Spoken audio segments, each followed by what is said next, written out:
বিগত সময়ে দেশের প্রকৌশল খাতে বিপুল অর্থের লুটপাট হয়েছে বলে মন্তব্য করেছেন স্থানীয় সরকার মন্ত্রী মির্জা ফখরুল ইসলাম আলমগীর।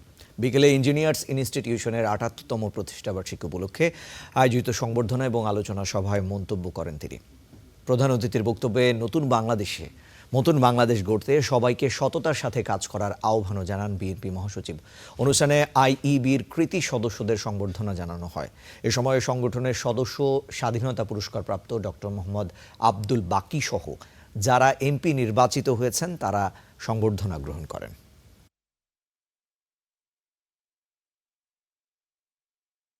একদিকে আপনার যেরকম স্থানীয় সরকার প্রকৌশল আছে, সেই সঙ্গে আপনার ওয়াসা আছে, পাবলিক হেলথ ইঞ্জিনিয়ারিং আছে, অর্থাৎ পুরো বাংলাদেশের সমগ্র মানুষের যে সবচেয়ে মিনিমাম রিকোয়ারমেন্ট যেগুলো, সেই রিকোয়ারমেন্টগুলোকে তারা আপনার এখানে প্ল্যানিং করেন, বাস্তবায়ন করেন এবং জনগণের উপকারের জন্য কাজ করেন।